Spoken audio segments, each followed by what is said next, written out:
Assalamualaikum warahmatullahi wabarakatuh. Saya Elparena dengan NIM 2210501015 dengan dosen pengampu Ibu Pipi Hasnawati. Di sini saya akan memenuhi tugas ujian tengah semester mata kuliah perencanaan komunikasi. Langsung saja ke materinya yang melatar belakangi perencanaan komunikasi. Yang pertama, menghindari yang namanya konflik. Jadi, jika tidak ada perencanaan komunikasi, tentu komunikasi yang nantinya disampaikan tidak jelas dan tidak akan mengetahui adanya efek. Yang kedua, corporate social responsibility. Ketika berbicara di depan umum, terdapat nilai moral atau kewajiban untuk menyampaikan suatu kebenaran agar audiens bisa percaya bahwa hal yang disampaikan itu sudah pasti benar. Oleh karena itu, ketika menyampaikan pesan harus sesuai fakta dan data, bukan hanya asumsi belaka. Yang ketiga yaitu infrastruktur human, manusia yang membuat perencanaan komunikasi terhadap produk. Orang yang akan menyelesaikan program melalui perencanaan komunikasi ke publik, PR, humas, top manager. Nah, pentingnya perencanaan komunikasi apa urgensinya agar tidak menimbulkan makna ganda? Karena berhasil tidaknya suatu program tergantung dari perencanaannya, sehingga pesan yang disampaikan efektif dan efisien.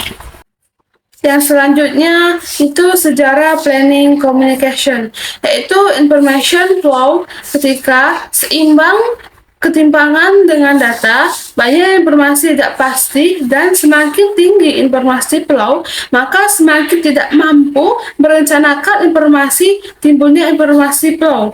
Birokrasi dan bagaimana sistem yang membentuk sesuatu untuk mencapai tujuan.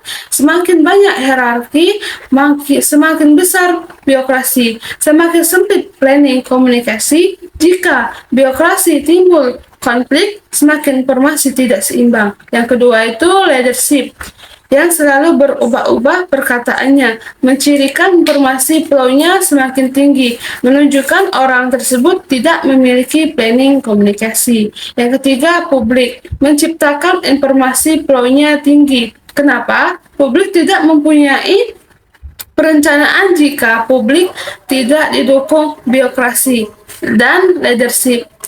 Semakin birokrasi dan leadership tinggi, semakin publik dapat menciptakan informasi flow.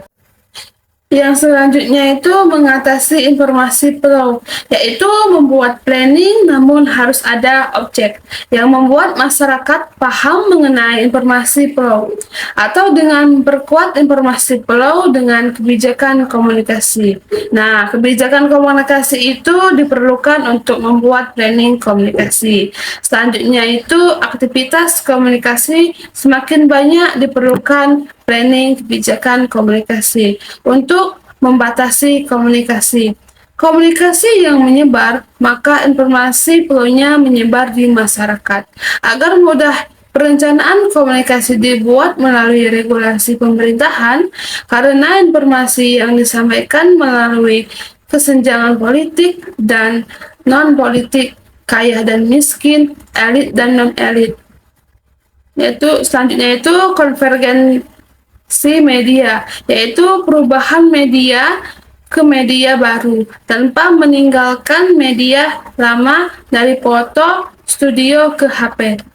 Nah, konvergensi perubahan itu karena apa? Nah, media konversial itu media lama. Kalau hack teknologi informasi yang dipengaruhi, terus media sosial itu media modern karena media terjadi karena adanya konvergensi. Yang selanjutnya, apa itu kebijakan komunikasi? Yaitu aturan atau prinsip dan sistem komunikasi yang dibangun dengan kerangka yang baik. Policy communication. Nah, yang pertama itu eksplisit, yaitu aturan atau peraturan yang membuat speak up publik. Yang kedua itu intuitif, yaitu tumbuh kebijakan yang melihat nilai budaya dan tatanan sosial masyarakat. harus melihat dari kedua ini. Jika tidak, kebijakan tidak akan menjadi kerangka komunikasi. Implicit itu kebijakan yang dibuat oleh public relation yang diikuti eksplisit. Rencana intuitif dan antisipatif. Yang pertama, intuitif. Apapun yang kita sampaikan kepada publik sehingga bagaimana publik tahu tentang program tersebut. Jadi, intuitif itu memahami program sehingga dapat mempengaruhi orang dari gaya, bahasa, dan bentuk kasih sayang. Yang kedua itu antisipatif. Itu harus melihat budaya, tata mata di masyarakat, serta undang-undang yang harus dibuat agar tidak ada kesalahan dari produk yang disampaikan. Terus selanjutnya karakteristik perencanaan jangka panjang, contohnya menyampaikan melalui surat media. Produk jangka panjang harus dibicarakan secara formal karena keterkaitan dengan masa yang akan datang. Maka kita harus berpikir reflektif, inisiatif, dan edukatif. Yang selanjutnya, apa hubungan operasional perencanaan komunikasi dengan strategi perencanaan komunikasi? Strategi planning, yang pertama itu strategi planning. Jadi, strategi komunikasi itu merupakan perencanaan program jangka panjang dari perusahaan organisasi yang dilakukan oleh operasional plan komunikasi. Maka hubungan strategi tidak bisa jalan tanpa operasional. Begitu juga sebaliknya, operasional juga tidak dapat jalan tanpa program yang ditentukan dari strategi. Maka dari itu keduanya berkaitan satu sama lain. Hubungan visi dan misi karena jangka panjang dilihat dari tujuan visi dan misinya. Organisasi secara formal karena untuk turun dan berpikir kreatif, reflektif itu berdasarkan visi dan misi dan tujuannya. Selanjutnya itu perencanaan operasional sebagai terbagi menjadi dua, yaitu perencanaan operasional itu suatu perencanaan tindakan action yang berbentuk aktivitas yang mana rencananya mencapai tujuan melalui program strategi planning komunikasi.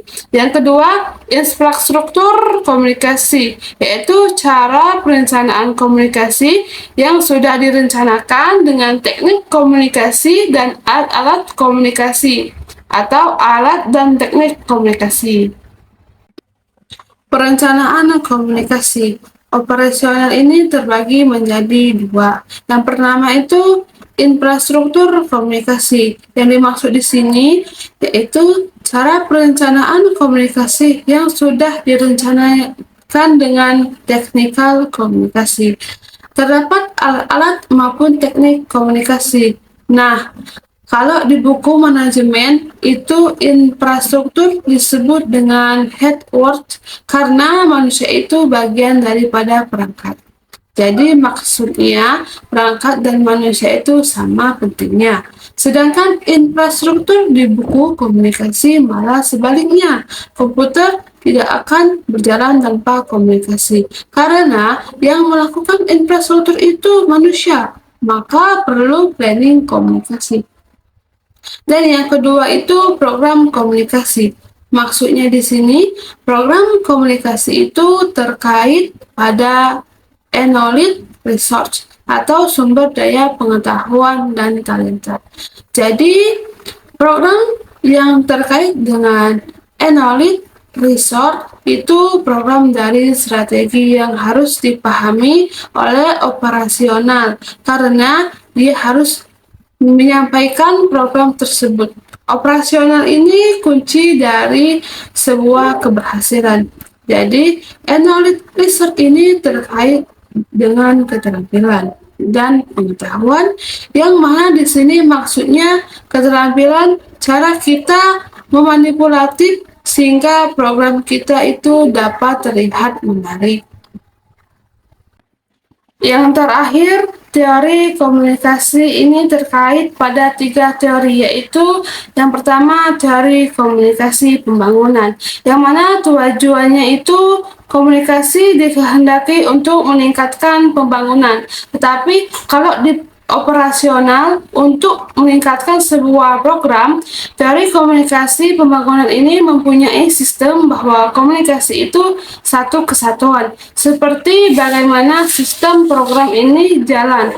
Kalau infrastruktur dari komunikasi itu alat dan teknikal komunikasinya, satu, jika bisa terpisah keduanya. Yang kedua itu teori komunikasi sosiologi, karena terkait dengan implisit dan eksplisit, dan gaya terakhir itu teori komunikasi organisasi. Mungkin hanya itulah yang dapat saya jelaskan. Wassalamualaikum warahmatullahi wabarakatuh.